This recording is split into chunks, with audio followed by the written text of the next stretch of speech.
Salut les amis, c'est Isa, j'espère que vous allez bien. Je suis de retour aujourd'hui pour vous faire un petit tirage collectif avec un tirage à 3 choix à la fin, comme j'aime bien faire ces temps-ci. Alors, pour faire ce tirage, je vais utiliser le Leave It the Ghost qui est ici, avec le tarot in abstrait qui est là.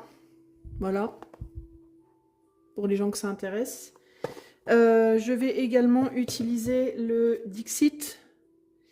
Et je ne sais pas trop quoi d'autre. Pour le moment, je ne sais pas trop quoi d'autre. Donc pour ce qui est des choix que je ferai après, je ne sais pas encore ce que je vais utiliser, on verra.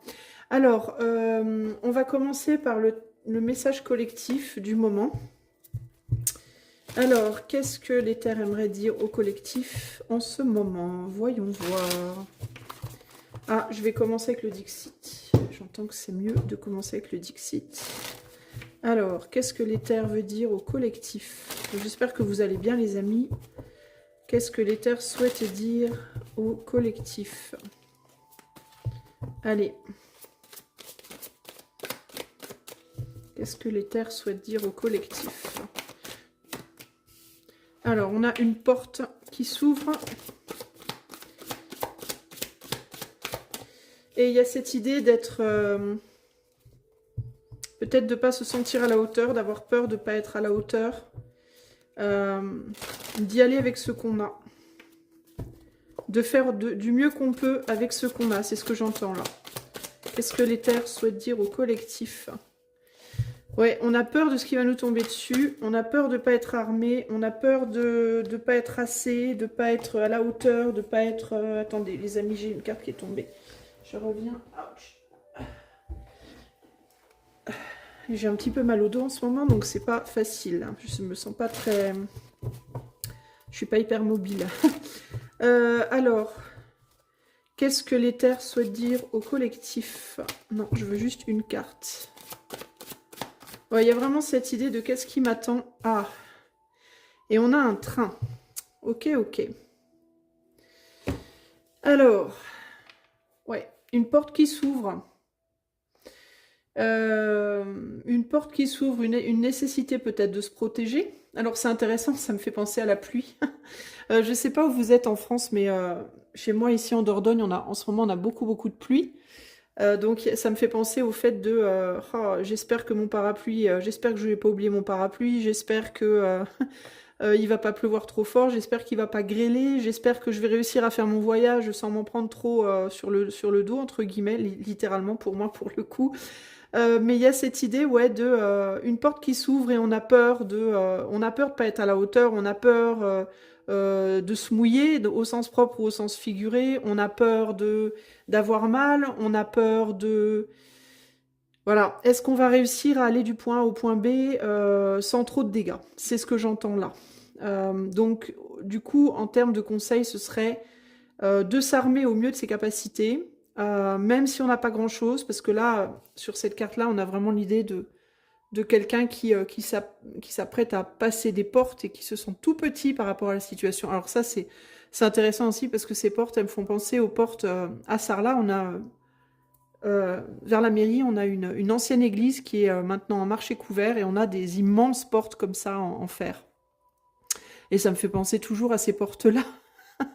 Donc, il y a l'idée, voilà, de rentrer comme ça dans un univers, on va dire, où on a peur de se faire attaquer de toutes parts, où on a peur de, je sais pas, de quoi, de recevoir des choses. Ça peut être aussi bien des choses négatives que des choses positives d'ailleurs, hein.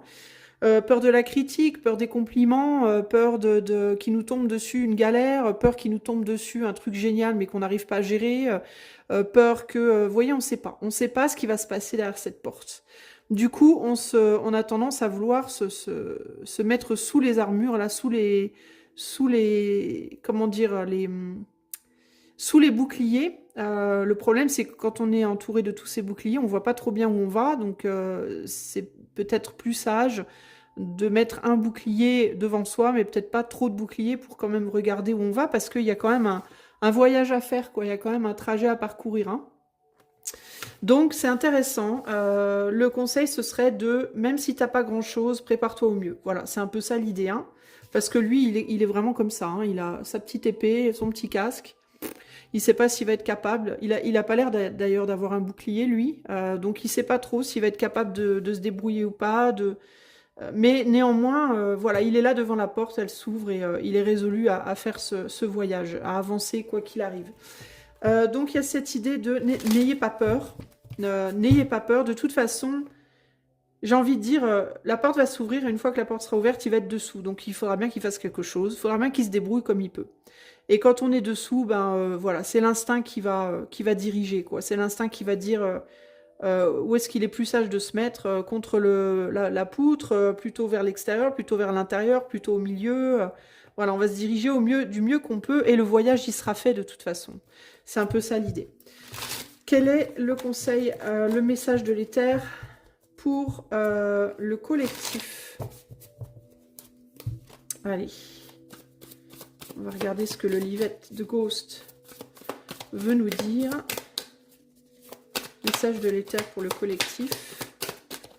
Il y a l'idée d'un cheminement qui n'est pas nécessairement facile dans un premier temps, mais on dirait que cette armée-là, qui se sent bien fragile, comme qui dirait, et bien vulnérable dans un premier temps, aussi peut-être va monter dans ce train, éventuellement, et une fois qu'ils seront dans le train, ils seront protégés. Voilà, ils iront beaucoup plus vite, il y aura une protection, et ça ira plus vite. D'ailleurs, c'est intéressant, on note que la couleur du train est de la même couleur que les armures, que les boucliers. Désolée, j'ai du mal à parler. Que les boucliers. Il y a aussi cette idée ici de paysages différents dans les fenêtres du train. Et là, il y a des dessins différents sur les boucliers. Donc, il y a aussi cette idée de s'accorder au mieux avec les gens avec qui on est pour pouvoir avancer. Une nécessité de cohésion, de travailler ensemble avec d'autres personnes, d'être cohérent. Pour pouvoir avancer malgré les difficultés, malgré aussi, avec les fenêtres différentes, ici, les caractères qui ne sont pas forcément les mêmes, les buts finaux qui ne sont pas forcément les mêmes. Voyez ce genre de choses-là. Les manières de faire qui ne sont pas forcément les mêmes. Voilà. Alors, qu'est-ce que l'éther souhaite dire au collectif ? Ce serait bien qu'ils me disent quelque chose. Je bats les cartes, mais il n'y a pas grand-chose qui se passe. Alors peut-être un besoin d'être patient se fait sentir ici. J'en ai 2 là. 3. Bah tiens, j'en ai 3 qui sont tombés. Tout arrive en même temps. Alors il peut y avoir cette idée de... dans un premier temps, il ne se passera peut-être pas grand-chose, mais tout arrivera très vite. D'ailleurs, tout arrivera en même temps et rapidement. D'ailleurs, il y a cette idée de train là. Donc il peut y avoir ici cette idée de... On a l'impression qu'on lutte. Ça revient à ce que je vous disais. Cette idée de... On a l'impression dans un premier temps que les choses sont difficiles. Et puis après, paf, tout roule. Hein, à partir du moment où on se met en cohésion avec les autres, tout roule. Il y a quelque chose comme ça ici. Là, on a une reine de bâton avec un as de bâton. Donc on est beaucoup dans le bâton. Et là, on a le soleil. On termine sur une belle carte. Hein. Le soleil, c'est vraiment une chouette carte. Elle est bien, elle est sur, enfin lui, elle, on sait pas trop, elle est sur sa balançoire, il ou elle, j'en sais rien, se balance, tranquille, sous le soleil. Après avoir saisi une opportunité, il peut y avoir une opportunité qui vient vers vous, les amis, une opportunité qui va pas être facile dans un premier temps, mais qui, une fois la peur dépassée, une fois la porte ouverte, une fois qu'on sera dedans, hein, ben on va se rendre compte que finalement ça roule super bien. Ça se passe très bien. Voilà. C'est vraiment ça qui me vient là. Hein. Cette reine, on voit qu'elle est entre deux branches. Vous voyez, on a l'idée d'être entre deux branches. Sa couronne, elle me fait penser à un château. Donc on dirait presque une reine qui est en train de dormir dans son château. Et qui est entre deux situations, entre deux actions. Peut-être qu'elle a un choix à faire, peut-être qu'elle est dans une phase d'immobilisme entre un passé et un futur. Elle continue à cultiver des fleurs, elle continue à cultiver son propre jardin, peut-être son jardin secret. Ici, il peut y avoir cette idée de travailler sur soi, travailler sur son intériorité, travailler sur qui suis-je, où vais-je, dans quelle étagère, qui suis-je, quel est mon vrai caractère, de quoi j'ai envie, quel est mon rêve pour le futur, quels sont mes désirs, quelles sont mes envies, etc., etc. Et une fois que j'ai fait ce choix, au bout d'un moment, une des deux directions sera choisie. Et on commencera, ce qui a été cultivé à l'intérieur pour être manifesté sur l'extérieur, dans cette nouvelle opportunité. Et c'est là qu'on est là. Avant d'ouvrir la porte, on se demande qui suis-je? Est-ce que je vais y arriver? Qu'est-ce que je veux vraiment? Quel est mon but? Quel est le but? Parce que là, la porte, elle est entrouverte. Donc on a quand même une idée, une petite idée. Vous voyez, il peut regarder à travers l'ouverture ce qui se profile. Il voit peut-être pas toute la scène, mais il peut voir un petit morceau. Donc il peut se dire, oula, je vois que c'est pas facile, j'arrive pas trop bien à voir ce qui se passe exactement, mais je vois que c'est pas très simple. Je peux commencer peut-être déjà là, avant de rentrer dans l'arène, à essayer de voir comment peut-être je pourrais Qu'est-ce qui me paraît là, avec le peu que je vois, la meilleure chose à faire, hein?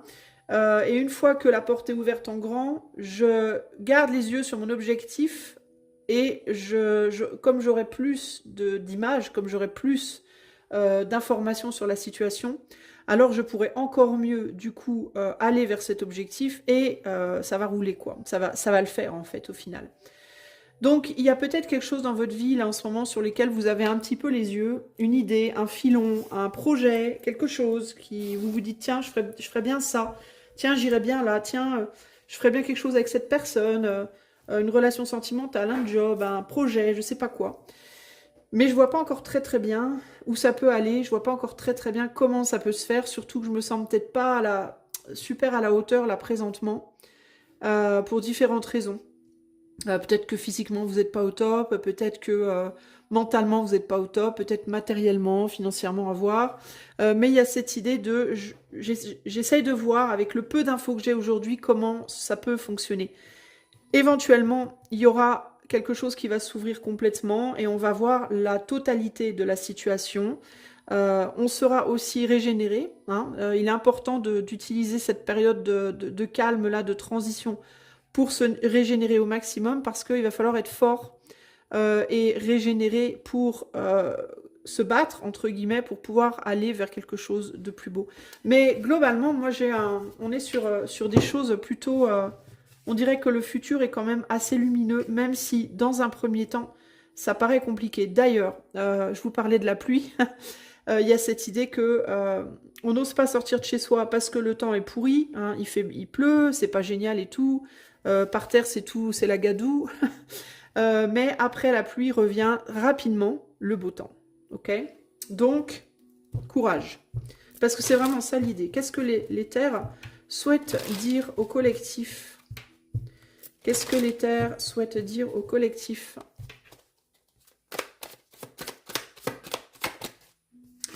On a une impératrice ici, donc il y a vraiment cette idée de retour à sa souveraineté personnelle, hein. Retour à soi. Dans un premier temps, réconciliation avec soi-même, avec ce qu'on a fait, avec ce que l'on fait aujourd'hui, avec ce que l'on veut faire demain. Réconciliation avec toi, avec soi, pardon, face à ce qu'on a été, ce que l'on est et ce que l'on souhaite devenir. Réconciliation peut-être avec des gens aussi. Ah, dans quel sens je la prends celle-là? Ouais, c'est bien ce qui me semblait, elle est tombée comme ça. Donc, voilà. 3 de bâton. Alors le 3 de bâton ici, on est normalement, 3 de bâton à l'endroit, on est sur la créativité et le sacrifice qui doit être fait d'une situation pour pouvoir en développer une nouvelle. Là, il a inversé. Il a inversé et cette inversion par rapport aux cartes précédentes me parle de peut-être que toi, tu avais dans l'idée que pour faire quelque chose, tu devais sacrifier une partie de toi. Tu devais peut-être sacrifier qui tu es, tu devais sacrifier ce que tu veux, tu devais sacrifier, voilà, ta souveraineté justement ici. Et c'est pas forcément le cas. Avec ce 3 de bâton inversé, moi il me vient plus l'idée de pourquoi pas garder la personne que tu es, mais aller chercher certes une nouvelle opportunité, mais des personnes ou des situations qui ne seront pas forcément habituelles pour toi, mais qui néanmoins, que tu arriveras à faire fonctionner avec la personne avec qui tu es. Il me vient cette idée de degré, en fait. Il y a des gens qui vont dire ouais, dans la vie, il faut se faire violence, en fait. Voilà. Pour avoir les choses, il faut se faire violence. Voilà. Moi, je pense qu'il faut se faire violence si on va dans des extrêmes. Mais il y a des situations qui ne demandent pas nécessairement de se faire violence. Il y a des situations qui demandent de, certes, faire des efforts sur soi, parce que à partir du moment où on veut démarrer quelque chose, soit nouvelle relation, nouveau travail, nouveau projet, nouveau voyage, nouveau peu importe, il y a toujours des efforts à fournir pour y arriver, mais euh, selon le projet, selon la personne, selon la situation, les efforts vont devoir être plus ou moins, on va dire, extrêmes, justement. Peut-être que dans le passé, tu t'es mis dans des situations relationnelles, sentimentales ou autres, qui te demandaient un effort violent pour pouvoir t'adapter. Et ici, ce que ce 3 de bâton inversé me dit, avec ces très belles cartes au-dessus et cette carte de réconciliation à côté là, c'est plus, il y a une nouvelle opportunité qui vient vers toi, qui va te demander également des efforts, mais c'est peut-être pas des efforts qui seront aussi extrêmes. Et du coup, le sacrifice ne te paraîtra probablement pas aussi grand que ceux que tu as dû faire avant, ou que celui que tu as le sentiment peut-être de faire maintenant, selon ces collectifs, donc selon où tu en es toi. Ok? Donc c'est plutôt pas mal. Est-ce qu'on peut m'en dire plus sur ce 3 de bâton? Qu'est-ce qu'on a là? On a les amoureux, donc l'idée du choix, et on a le 7 de pentacle, le choix de la récolte, voilà. La récolte va être, on va dire, en adéquation avec le genre de sacrifice que tu es prêt à faire pour avoir quelque chose de nouveau dans ta vie. Alors évidemment, plus le sacrifice est grand, plus la récolte sera élevée. Plus le sacrifice est petit, plus la récolte sera basse. Mais il faut en fait que tu définisses de quoi tu as vraiment besoin toi pour être heureux ou heureuse. Est-ce que tu as besoin de quelque chose de petit? Est-ce que tu as besoin de quelque chose de médium? Ou est-ce que tu as besoin de quelque chose d'énorme? Tu vois? Alors, en sachant également que on peut parler aussi de temps. La récolte, elle sera peut-être plus longue à arriver si l'effort est moindre. Elle arrivera peut-être plus vite si l'effort est plus fort. Mais attention, parce qu'avec chaque choix, il y a aussi il y a toujours deux côtés de la pièce. Un effort violent va comporter aussi des risques violents. Un effort plus zen va comporter des risques moins violents. Donc, il va falloir en fait que tu apprennes à jauger tout ça. Que tu comprennes que tout dans la vie a un côté face et un côté pile, que tout est, comment on dit, pas réciproque, mais c'est quoi le mot Oh, je l'ai perdu, je l'avais sur le bout de la langue, je l'ai perdu. Tout est relatif, la face A est relative à la face B, entre guillemets. C'est exactement ce que je te disais précédemment. Petit effort, petite récolte, petit effort, petit risque. Gros effort, grosse récolte, gros risque. Voilà, tout est proportionnel. Voilà, c'est ça le mot que je cherchais. Tout est proportionnel. Donc tu dois, toi, en ton âme et conscience, dans ta souveraineté personnelle, face à cette réalisation, petit effort, petit risque, petite récolte, gros effort, etc., petit, moyen, grand, hein, qu'est-ce qui pour toi et uniquement pour toi, pas pour Pierre-Paul Jacques, ta mère, ton père, ton chéri, ton boss, pas ce que ces gens veulent pour toi, mais ce que toi, pour toi, tu penses est le meilleur. Est-ce que toi, tu penses qu'il vaut mieux que tu y ailles doucement? Est-ce que tu vaut mieux que tu y ailles moyen? Est-ce que tu vaut mieux que tu y ailles à fond? En ayant bien en conscience que proportionnellement, tout le reste suivra aussi. L'opposé de la pièce, de chaque chose que tu entreprendras, suivra proportionnellement aussi. Qu'est-ce que tu es capable d'encaisser? C'est vraiment ça l'idée. Si tu arrives à définir ça pour toi-même et à te réconcilier avec ça, par exemple, moi, je sais que j'ai besoin d'y aller à fond. Je dois me réconcilier avec le fait que, du coup, ça va me retomber dessus à fond, forcément. Par exemple, exemple concret, tu gagnes 40 millions au loto demain, c'est génial et merveilleux, et le côté face de la pièce, il est doré comme jamais. Le côté pile, c'est que tu vas te prendre des taxes de malade derrière. Ça va te tomber dessus. Ce qui va te tomber dessus, c'est les taxes de dingue que tu vas devoir payer parce que tu as gagné 40 millions. Si tu sais pas gérer, si tu n'es pas capable, si tu sais en ton âme et conscience que tu n'es pas du tout bon gestionnaire, il va falloir que tu agisses en conséquence des choix que tu fais. C'est-à-dire, je décide d'avoir 40 millions, ça c'est génial, je gère. Par contre, je sais que je vais pas gérer la maîtrise des taxes. Ah, Donc ça, il faut que tu en sois conscient. Si tu en es conscient, tu vas pouvoir agir en conséquence. Tu vas pouvoir trouver des solutions avec le soleil. Les solutions vont être mises en lumière. Et les solutions, ça va être de faire des choix de vie qui vont fonctionner en conséquence avec ce que tu sais que tu peux gérer ou pas gérer. C'est-à-dire, par exemple, du coup, je vais pas devoir gérer mon argent seul. Il va falloir que je choisisse un gestionnaire pour mon argent. Euh, du coup, là aussi, décision. Quel gestionnaire? Il y a des gestionnaires très honnêtes, il y en a qui sont très véreux. Donc le risque est aussi très gros parce que gestionnaire très intelligent, parce que beaucoup d'argent. Mais qui dit grande intelligence dit potentiellement aussi quelqu'un qui peut me la faire à l'envers parce que cette personne saura que moi je ne le suis pas. Vous voyez, donc il va falloir vraiment penser à toutes ces choses-là. Et les temps où on sera dans l'immobilisme, les temps où on sera dans je patiente parce qu'il flotte, ben, ça sera les moments où il faudra réfléchir à tout ça. Vous voyez? Et plus vous arriverez à réfléchir en amont, au côté face et pile des choses, au plus, au moins, et au fait que bonheur, le niveau de bonheur va être égal au niveau de malheur, entre guillemets, que l'un ne va pas sans l'autre. Ça ne veut pas dire qu'ils arriveront en même temps, mais il y aura forcément... la vague, elle monte, puis elle descend, puis elle remonte, puis elle descend. Enfin, il y a toujours quelque chose en conséquence. Et donc, il faut avoir un petit peu une visu, un peu, comment dire...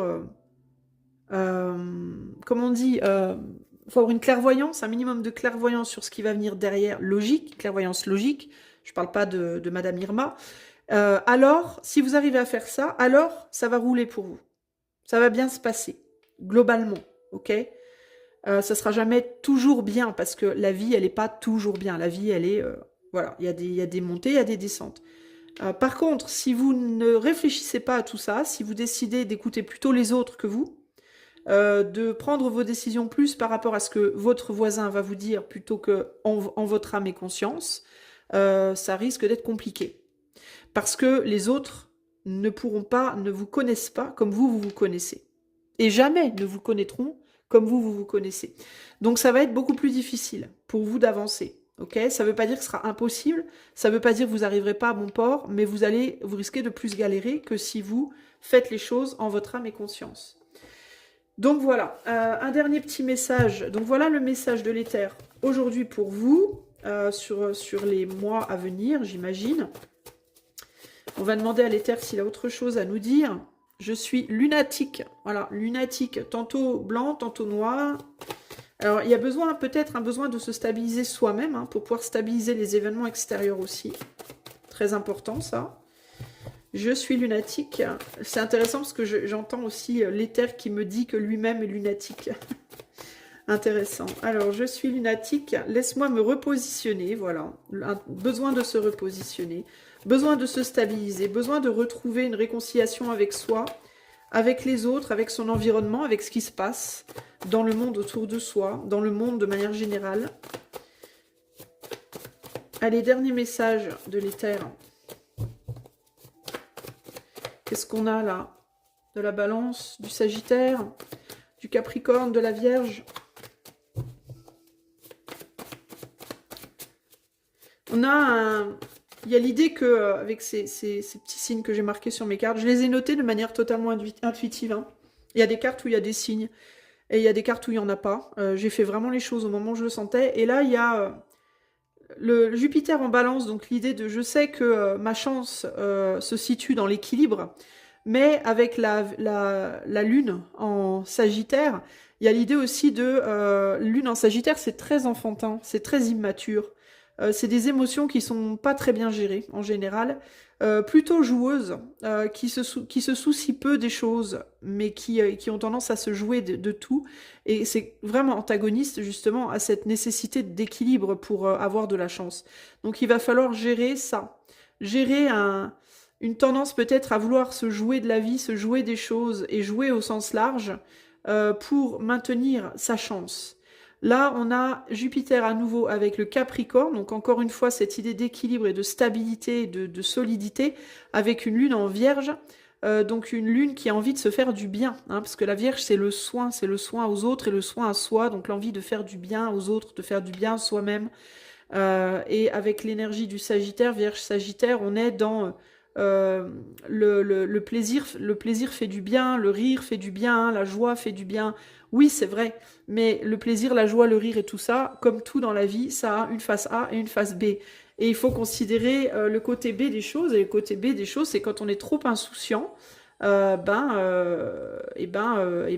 maîtrise pas sa vie, on ne maîtrise pas son équilibre personnel, l'équilibre de sa vie, de ses comptes, de ses relations, etc. Et ça peut partir en vrille très vite, très fort. Donc il faut faire attention. Dernier message de l'éther. Donc cette idée d'équilibre entre d'un côté se faire du bien, oui, mais de l'autre côté garder quand même une raison par rapport aux choses. J'arrive pas à avoir une seule carte. Je voudrais bien une seule carte, s'il vous plaît, pour le dernier message sur le soleil. Qu'est-ce qu'il veut nous dire ce soleil, tiens? Qu'est-ce qu'il veut nous dire ce soleil au collectif là? Qu'est-ce qu'il souhaite dire au collectif, ce joli soleil androgyne qui se balance tranquillement sous le train, là? C'est peut-être pas le meilleur endroit où se balancer, d'ailleurs, sous un train. Ah bah, je viens de me rendre compte de ce que je viens de dire. Faudrait peut-être... Ne vous balancez pas sous un train, les amis. Quoi qu'il arrive, c'est une très mauvaise idée. Ah, empêcheur de tourner en rond.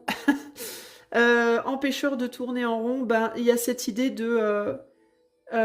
personne qui pourrait vous empêcher de faire ce que vous voulez. Hein, alors moi qui vous dis ne vous balancez pas sous un train, vous allez me dire bah si j'ai envie, je fais ce que je veux avec mes cheveux, ok. Mais moi je préférerais que vous le fassiez pas.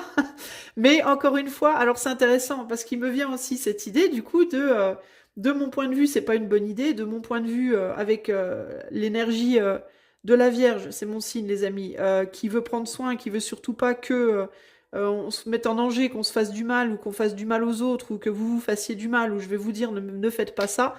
Mais c'est votre droit évidemment le plus souverain que de me dire va te faire voir, si j'ai envie de le faire, je le ferai et point barre. Et à la limite, j'ai envie de vous dire, évidemment, moi je vais vous dire ne faites pas ça, mais vous aurez le droit de me dire va te faire voir, c'est moi qui décide quoi. Et là, il y a une idée comme ça de personnes qui pourraient venir sur votre chemin pour vous dire non, fais pas comme ci, non, fais pas comme ça c'est sage, ça c'est pas sage, etc. etc. Ok, vous pouvez prendre en considération ces choses-là, mais revenez quand même à ce que vous voulez faire. Alors, je vais quand même vous dire, il peut y avoir dans le collectif là des gens qui vont avoir des difficultés émotionnelles, hein, tantôt c'est en haut, tantôt c'est en bas.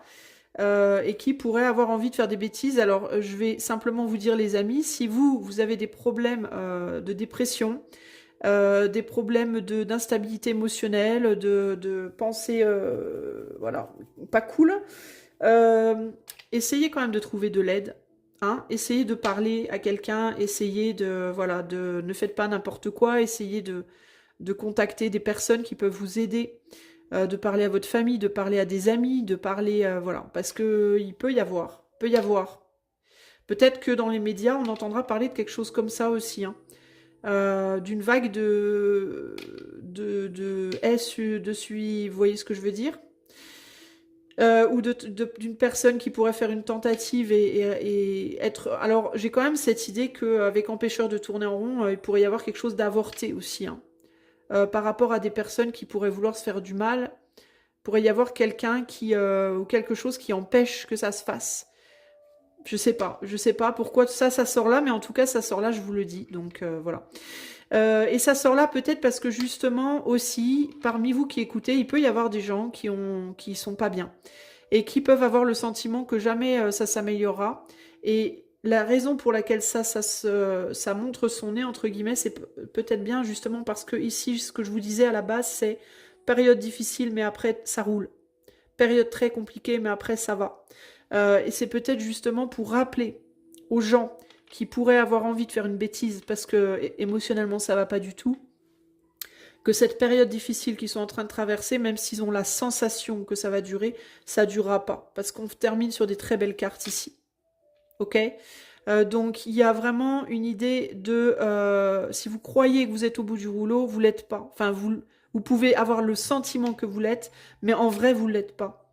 Il faut essayer de stabiliser ses émotions au maximum dans les mois à venir. Voilà.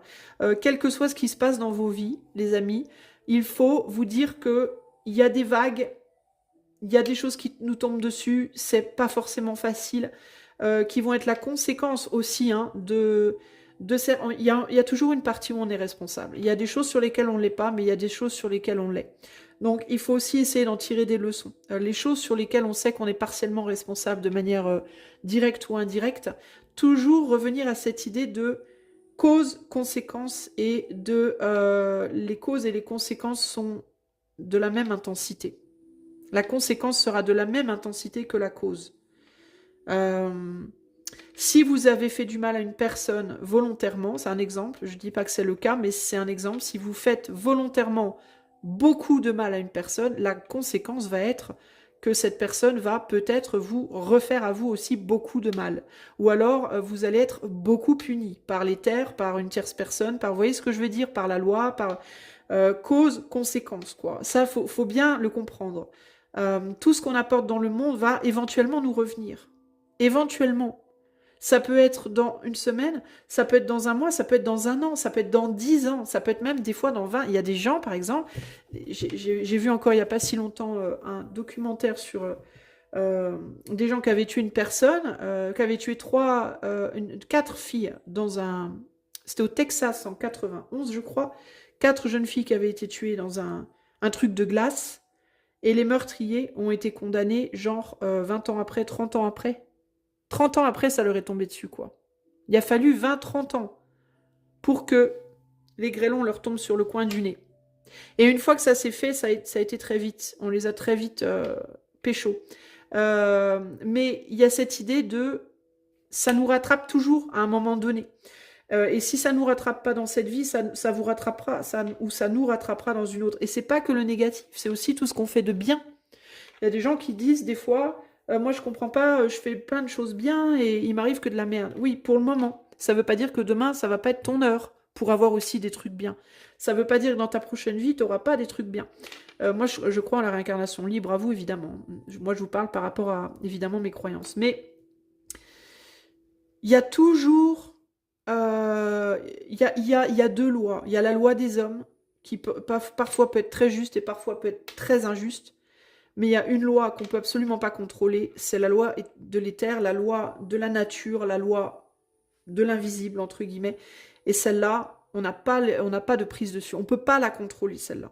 Voilà. Donc, il ne faut pas oublier ça. OK ? Voilà pour vous. On va clôturer pour ce qui est du message collectif et on va passer au choix. Je reviens. Me revoilà, les amis. Alors, hop, je vais remonter un tout petit peu, voilà. Alors, j'ai remis les mêmes cartes, 3 groupes, groupe 1, groupe 2, groupe 3, j'ai utilisé les mêmes jeux, j'ai juste rajouté une carte du petit oracle du langage énergétique pour clôturer. Alors, je répète, 1, 2 ou 3, essayez d'y aller en mode paf paf, très instinctive. Je vais commencer par le groupe numéro 1. Alors, message de l'éther pour toi, on a un lit qui flotte dans, je sais pas quoi, la mer, dans de l'eau. Et l'idée d'être enfoncé dans ses émotions, là aussi, d'être un petit peu au fond de la mer. On a le 4 d'épée, donc l'idée du retrait. Et on a ici le monde. Ouais, il y a l'idée d'être en retrait du monde ici, là. Par peur que le monde soit trop violent, j'entends.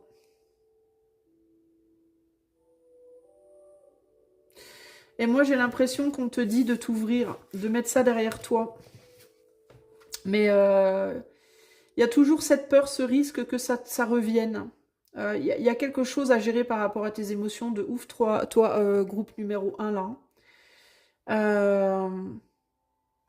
Il y a l'idée aussi que tu peux te dire que pour ton bien-être et parce que le monde te paraît trop difficile, c'est mieux pour toi de rester en retrait, c'est mieux pour toi de ne pas te mêler, de ne pas t'ouvrir, de ne pas y aller. Et oui et non. Disons que moi, ici, ce que j'entends, c'est bien de se mettre en retrait temporairement, c'est bien de, voilà, de se mettre au repos. Hein. Le 4 d'épée, c'est le repos, la guérison, on se répare, entre guillemets. C'est bien de le faire pendant un temps, mais il ne faut pas que ce soit trop long, parce que ça peut devenir négatif si c'est trop long. Hein. C'est un peu, moi je vous dis, j'ai mal au dos en ce moment. Ça fait plusieurs jours déjà que je souffre j'ai une dorsalgie. Enfin, mon médecin m'a dit que c'était une névrite. Moi, je pense que c'est plus une dorsalgie parce que je trouve que les symptômes, ça irradie jusque devant dans ma poitrine. Donc, je pense que les symptômes, c'est plus la dorsalgie que la névrite. Mais bref. Du coup, il m'a arrêté et il m'a dit, et je suis ses conseils à la lettre, il m'a dit, il faut que je sois active, mais active d'où? C'est-à-dire, il m'a dit active, marcher, faire ses poussières, mais pas un ménage trop poussé. Enfin, en fait, il faut pas que je fasse des mouvements brusques, des choses comme ça. Il faut que ça soit très doux. Donc tous les jours je sors marcher, je trouve une solution pour sortir marcher, ça peut être mes commissions, ça peut être je vais autour du parc vite fait, ça peut être aller voir quelqu'un pour discuter, mais j'essaye de marcher un petit peu tous les jours, mais en faisant attention parce que c'est exactement ça. Je dois me mettre au repos, certes, parce que j'ai mal au dos. D'ailleurs, c'est intéressant parce qu'on a le couteau dans le dos là. Hein, il y a la douleur dorsale qui ressort de ouf. Mais il faut pas non plus que je sois trop inactive parce que si je suis trop inactive, ça va amplifier le problème. Hein. Mais c'est bien connu de toute façon, ça, les problèmes de dos, il faut que ça soit. Faut pas être trop inactif, faut marcher, faut faire des mouvements doux parce que sinon ça guérit pas. Il peut y avoir ici une indication aussi, attention à ton lit. Peut-être que ton lit, à toi, il n'est pas bon pour toi. Hein, ton matelas. Il peut y avoir une idée d'un lit qui est trop mou ou trop dur ou je sais pas moi, qui est mal positionné. Énergétiquement, il est peut-être mal positionné dans ta chambre. Voilà, il peut y avoir un truc avec le lit à regarder pour t'aider. Peut-être que le sommeil ne sera réparateur que si tu changes ton lit de place ou si tu changes ton matelas ou si je sais pas. Il y a quelque chose à faire par rapport à ça. Peut-être, hein, on est sur un choix, mais ça reste quand même collectif. Hein, donc voilà. Peut-être que tu as des cauchemars aussi. Peut-être que tu fais pas des très jolis rêves en ce moment. Tu as peut-être des rêves qui sont perturbés. Tu vois, il y a tout ça là qui te parle. Et donc, il y a cette idée de, là, encore une fois, trouver l'équilibre entre repos, mais en même temps aussi activité. Hein. Il y a l'idée de retrait, oui, mais vois quand même du monde. Essaye quand même de parler à des gens, reste pas dans ton trou, quoi. Hein. Peut-être un matelas mou, ok, mais pas trop mou. Dur, ok, mais pas trop dur. Enfin, tu vois, faut que tu... Il y a des choses à faire là-dessus par rapport à l'idée du repos et aux émotions qui doivent être également... j'entends ici aussi avec les épées, c'est aussi la communication. Donc peut-être communiquer tes émotions, oui, mais pas trop. Ne pas communiquer tes émotions, oui, mais pas trop. C'est-à-dire qu'il faut être capable de communiquer ce que tu ressens, mais pas trop le communiquer. Hein, ne pas être capable aussi de mettre en retrait ce que tu ressens, oui, mais pas trop mettre en retrait. Tu vois, il y a un vrai équilibre à trouver par rapport ici, en gros, avec le monde, par rapport à ce que tu montres et ce que tu montres pas. Que ce soit ton corps, que ce soit ta voix, que ce soit tes émotions, que ce soit tes idées, que ce soit, tu vois. Il faut que tu trouves un équilibre, toi, groupe 1, par rapport à tout ça, c'est hyper important. La carte ici te dit, avec harmonie, voilà, harmonie. La qualité de votre vie dépend de la qualité des questions que vous vous posez. Ne rêvez pas d'une vie parfaite, voyez juste ce qui est parfait dans celle d'aujourd'hui. Alors, quelles questions vous vous posez en ce moment? Peut-être améliorer la qualité des questions. Alors, comment améliorer la qualité d'une question? Ben, en vous disant peut-être, je me pose telle question, mais est-ce que c'est ça la bonne question à me poser? Est-ce que je ne devrais pas m'en poser d'autres autour de celle-là? Peut-être qu'il y a besoin de creuser un peu. Pourquoi je me pose cette question-là également? Hein. Ne rêvez pas d'une vie parfaite, voyez juste ce qui est parfait dans celle d'aujourd'hui. Bah, c'est ce que je vous disais tout à l'heure par rapport au tirage collectif. Euh, Aujourd'hui, c'est bien de savoir qui on est. Bah, ça rejoint ce que je disais tout à l'heure. De toute façon, prendre les temps d'immobilisme ou de peu de mobilité pour faire une introspection, réfléchir à qui on est, à ce qu'on veut, à où on va, comment on y va, etc. Donc se poser les bonnes questions. Faire un vrai travail d'introspection par rapport à ça et se dire que quels que soient les choix qu'on fera, il y aura toujours, ne rêvez pas d'une vie parfaite, il y aura toujours un côté face, un côté pile. Voilà, toujours. Hein. Donc essayez de regarder plutôt le côté agréable, mais sans non plus tomber dans le déni de ce qui pourrait être désagréable. Parce que être dans un déni, c'est-à-dire ne penser que au négatif ou que au positif, ça n'aide pas. En fait, il faut penser un petit peu aux deux. Voilà. Pour essayer de garder une stabilité. En gros, c'est ça l'idée. Ok? Voilà pour toi, groupe numéro 1. Alors, on va aller voir maintenant le groupe numéro 2. Quel est le conseil pour toi, groupe 2? On a un corbeau sacré. On a un corbeau sacré. Alors, je ne sais pas ce qu'il nous raconte celui-là. Un homme avec une tête d'oiseau qui tient une croix. Un prêtre, en habit de prêtre. Ok, ici on a le roi. D'accord. Et ici on a... Ah, on a 3 cartes pour toi, dis donc. Ok, on va en mettre une là et une là. Mhm.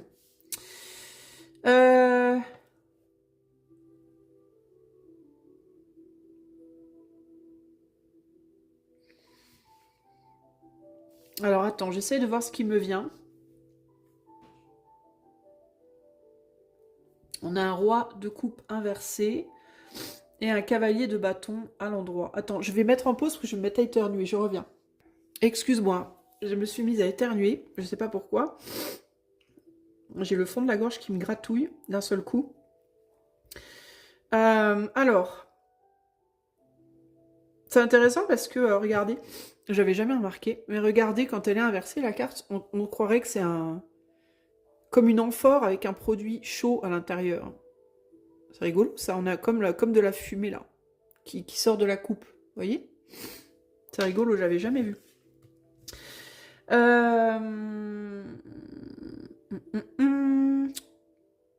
Et on pourrait penser que le bâton, c'est un bout de pain qu'on trempe dans le café. C'est rigolo, ça. Il y a un truc par rapport à ça, mais j'essaie de comprendre de quoi on me parle. On a l'impression que ce cerf-là, il voudrait l'attention de cet oiseau et que cet oiseau ne lui donne pas son attention. Alors, je ne sais pas trop pourquoi. De ce côté-là, on est plus sur une énergie eau-air, et de ce côté-là, on est plus sur une énergie terre-feu. Alors, il peut y avoir une difficulté pas à s'associer, mais à se comprendre, une forme de rejet. Il y a comme cette idée de... moi, instinctivement, comme ça, j'ai l'impression que de ce côté-là, on a une personne qui en même temps tourne le dos et qui en même temps donne quelque chose. Qui fait style, voilà, qui fait style de pas vouloir, mais qui en même temps donne quelque chose. Et de l'autre côté, c'est un peu pareil, j'ai l'impression. On dirait un flirt. Voilà, on dirait du flirt. Alors, est-ce que tu flirtes avec quelqu'un? Est-ce que quelqu'un flirte avec toi? Est-ce qu'on a du mal à s'approcher de quelque chose ou de quelqu'un? Est-ce qu'on flirte avec une personne, une idée, un investissement? Je sais pas. Mais moi, ce que j'aurais envie de te dire ici, c'est si tu as l'impression que quelque chose ou que quelqu'un ne veut pas de toi, c'est pas forcément vrai. Voilà, c'est pas forcément vrai que ce quelque chose ou que ce quelqu'un ne veut pas de toi. C'est pas parce que de prime abord comme ça, on dirait que non, que c'est vrai. Il y a quand même aussi l'idée ici de attention à ce que tu te donnes. Parce qu'il peut y avoir aussi l'idée de personnes, par exemple, qui restent avec toi, mais uniquement par intérêt. Pas parce qu'elles ont vraiment envie, mais uniquement parce qu'il y a un intérêt. Si demain cet intérêt s'en allait, si tu arrêtais de donner quelque chose, ces personnes-là, elles seraient pas forcément là. Voilà, elles seraient plus forcément là. Donc peut-être un conseil pour toi de faire la différence entre de bien observer et de bien faire la différence entre les gens qui sont là parce qu'ils ont vraiment envie, qui ne font pas forcément des choses pour toi ou qui ne sont pas forcément là tous les jours pour toi, mais qui néanmoins sont là parce qu'ils ont vraiment envie quand ils le sont, même si toi tu donnais rien, qui seraient quand même là, et ceux qui ne sont là que quand tu donnes quelque chose. Et si tu arrêtais de donner, ils seraient plus là. Voilà. Ça me fait penser un peu à un tri qui doit être fait dans tes relations groupe 2. Qui est-ce qui serait toujours là, même si tu arrêtais de leur donner demain? Et qui est-ce qui ne serait plus là si tu arrêtais de leur donner demain? Ça ne veut pas dire que tu dois virer de ta vie tous les gens qui seraient plus là si tu arrêtais de donner. Ça veut simplement dire de faire les choses en conscience. Si tu donnes à quelqu'un, Si tu décides de donner à quelqu'un dont tu sais pertinemment que cette personne, si tu lui donnais plus, elle serait plus là, fais-le en conscience. Fais-le en conscience. Ne te joue pas, ne te fais pas croire des choses qui ne sont pas vraies. Ne te dis pas à toi-même, cette personne, elle serait quand même là, alors que tu sais pertinemment que c'est faux. Euh, Si tu donnes à quelqu'un qui n'est là que parce qu'il ou elle reçoit, choisis de donner même si tu sais que. Voilà. Ou alors arrête de le faire. Mais ne te dis pas que c'est pas vrai. Là, il y a un besoin de voir les choses pour ce qu'elles sont vraiment, en fait. Il y a vraiment ici un besoin de comprendre que tout le monde n'est pas pareil, chacun est comme il est, et que c'est pas la peine de se faire des films sur les autres, ou sur les situations.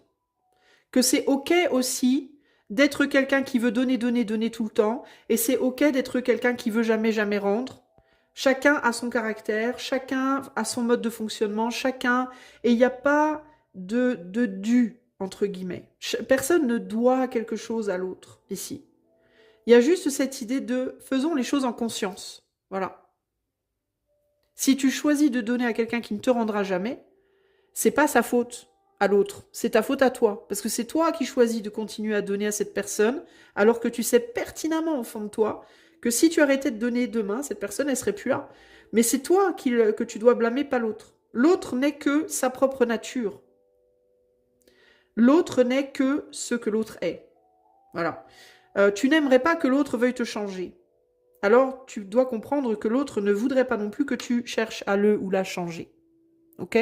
C'est un peu ça l'idée ici. Donc fais les choses en conscience et ne te raconte pas d'histoire. N'essaye pas de te faire croire à toi-même que c'est différent. Parce que si tu fais ça, tu pourrais réussir à te convaincre de ça éventuellement. Et le jour où la réalité va te revenir dans la figure, c'est-à-dire où tu vas arrêter de donner parce que tu n'auras plus de quoi donner, ou parce que à ce moment-là, tu n'auras plus envie ou quoi aux caisses, cette personne, elle va se barrer. Et toi, tu te seras fait croire, tu auras tellement réussi à te convaincre que cette personne, elle t'aime, tu vois, ou que elle ne vient que pour toi et pas pour ce que tu donnes, bah que ça va te tomber dessus comme une maison sur la tête. Alors que ça ne sera pas la faute de cette personne, en vérité. Tu vois? De la même manière, si tu es plus la personne qui voudrait recevoir ou qui voudrait demander mais qui n'ose pas, tu peux pas blâmer les autres de ne pas te donner si tu ne sais pas demander ou si tu ne sais pas montrer. Euh, Si c'est toi qui es dans le cas de je prends mais je rends rien, tu peux pas blâmer les autres de ne pas vouloir être avec toi ou de ne plus vouloir te donner. Tu comprends?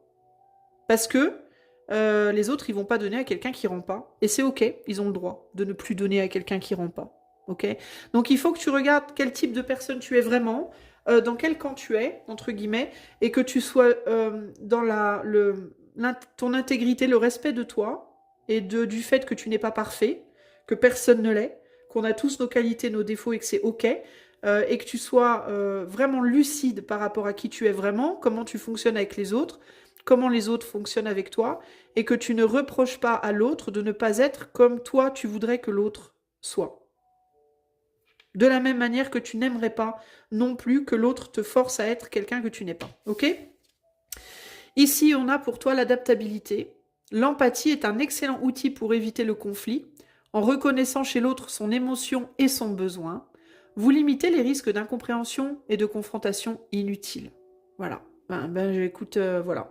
Reconnaître chez l'autre ses émotions et son besoin, qui ne sont pas forcément les tiennes. Et c'est ok, en fait. Ok?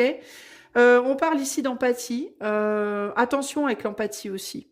Parce que l'empathie, elle est bonne jusqu'à ce qu'elle soit mauvaise. D'accord? L'empathie, c'est quoi? L'empathie, c'est la capacité de se mettre à la place de l'autre, de ressentir ce que l'autre ressent. C'est bien de se mettre à la place de l'autre. C'est bien d'essayer de comprendre ce que l'autre peut ressentir. Là où ça devient mauvais, c'est quand tu deviens ce que l'autre est. Et que tu n'arrives plus à t'en détacher. Et que c'est au point où tu te sacrifies complètement. Et au point où tu te sacrifies tellement que tu penses que l'autre va le reconnaître, mais si l'autre ne le reconnaît pas, ça va te détruire. Donc attention à ça, ok?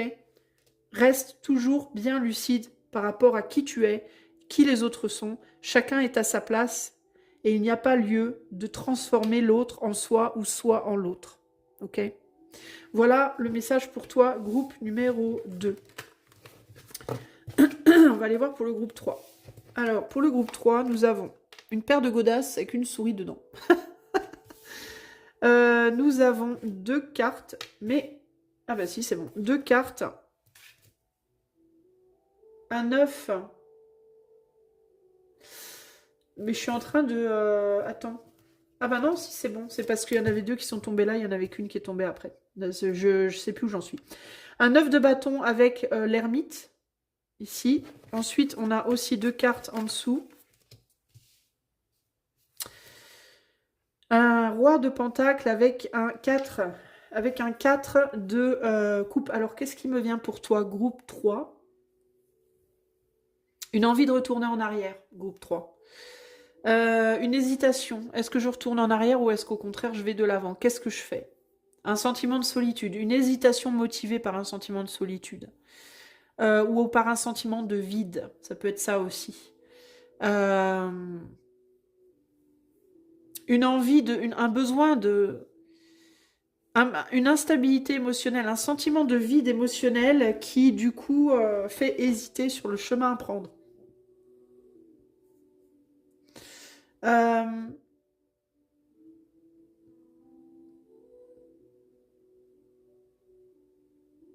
Un sentiment aussi avec cette carte de... quelles sont mes options? De ne pas avoir d'options. D'avoir le sentiment que quel que soit le chemin... quel que soit le chemin choisi, quel que soit le positionnement pris, il n'y a rien d'idéal en fait.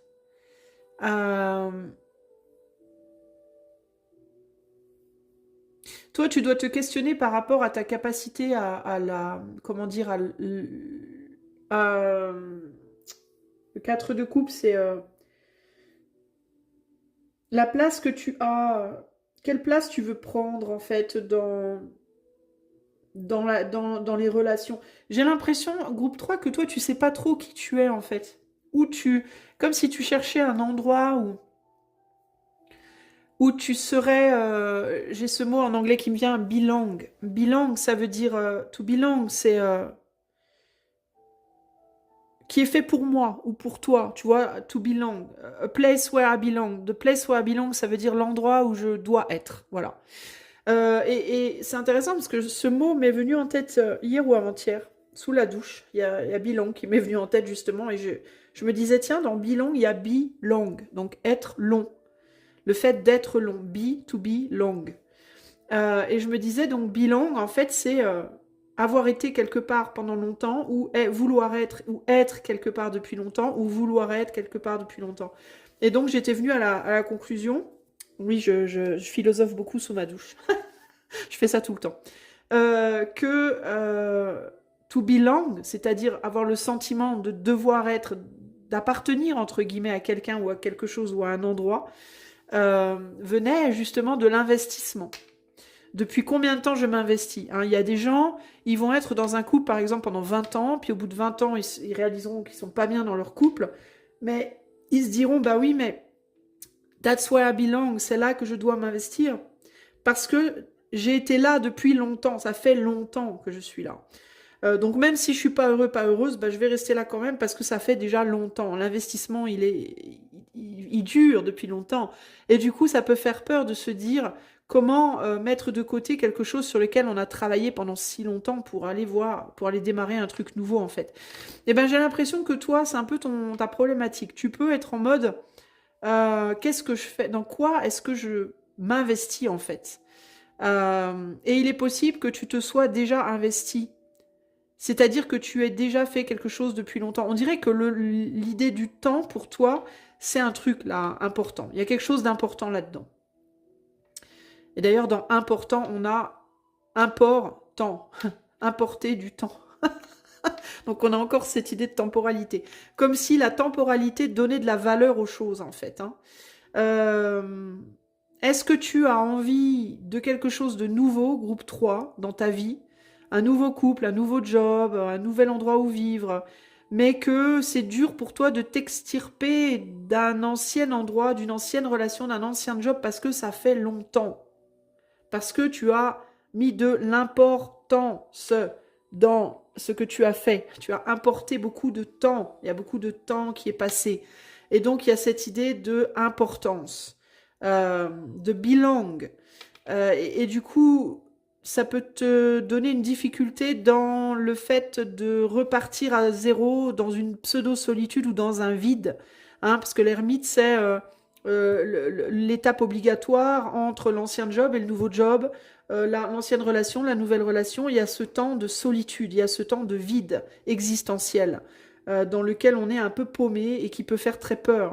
D'où la protection du 9 de bâton ici, mais une protection qui est fragile, qui reste fragile parce que le fait de retourner en arrière ou de rester dans ce dans quoi on est, bah, c'est pas tellement plus rassurant parce que ce dans quoi on est, c'est bien abîmé. Parce que tu vois, cette chaussure, elle est importante, elle bilingue, ça fait longtemps qu'on l'a, ça fait tellement longtemps qu'elle est complètement bousillée, quoi.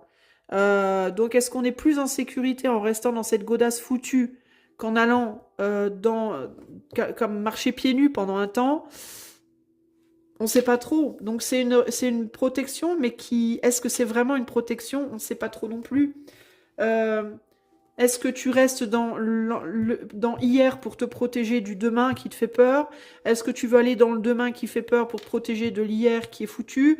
Est-ce que tu vois, t'es entre deux dans cette protection-là, mais une protection qui est elle aussi fragile, hein, parce qu'on peut, si tu étais un oiseau, tu serais peut-être pas très bien protégé dans cette branche-là qui a quelques fleurs, mais qui est quand même bien décharnue, quoi.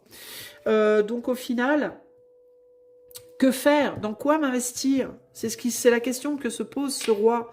Dans quoi je m'investis?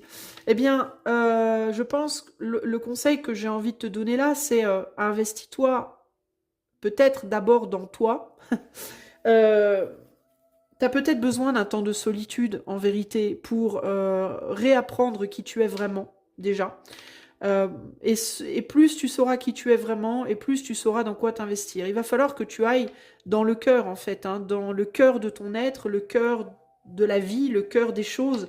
Aller au cœur des choses pour retrouver un sens, hein, une direction, véritablement. Et ça peut impliquer, en effet, une solitude temporaire. Mais si tu ne vas pas au cœur des choses, ça va être difficile pour toi de savoir dans quoi mettre tes pénis là, hein. Le 4 de coupe, c'est aussi le fait de ne pas s'engager, d'avoir une difficulté à l'engagement. Enfin, c'est pas le fait de ne pas s'engager, c'est la carte de l'engagement émotionnel dans quelque chose. Voilà. Je sais pas où m'engager émotionnellement et j'hésite à aller dans le futur, hein, parce que là on regarde vers le futur, parce que I belong. Cette godasse là dans laquelle je suis, qui est toute branlante, mais néanmoins, ben elle est connue quoi. Hein. Comme un peu l'idée de je dois changer de chaussures, mais j'aime tellement mes vieilles baskets. Comment faire quoi pour m'habituer à des nouvelles? Bah, comment faire quand tu changes de chaussures? Très bonne question, tiens. Quand tu as des vieilles baskets qui sont vraiment pourries, mais qui sont tellement confortables, comment faire pour avoir le courage d'aller en chercher une nouvelle paire? Ben, il va falloir que tu cherches bien. Il va falloir peut-être que tu en essayes quelques-unes de nouvelles paires. Et puis surtout, faut que tu aies un vrai coup de cœur, quoi. 4 de coupe, faut que tu aies un coup de cœur. Il faut qu'elle te tape à l'œil. Si tu trouves une paire de baskets que tu trouves super belle, tu les essayes, elles sont plutôt confortables. Ça va être vachement plus facile de lâcher les vieilles baskets pourries que si tu prends les premières baskets que tu trouves pas jolies, que tu vois. Euh, D'où le temps de solitude. C'est-à-dire qu'il y a un temps de flottement, hein. Le temps entre les vieilles baskets et la nouvelle paire qui te tape à l'œil, bah, peut-être falloir que tu en essayes quelques-unes, ok? Qui seront peut-être pas, qui vont peut-être te laisser dans un mode ermite, dans un mode, ouais, je préfère être seule, quoi, hein. Le temps que tu trouves une nouvelle paire. Ça veut pas dire qu'il y aura pas de nouvelle paire.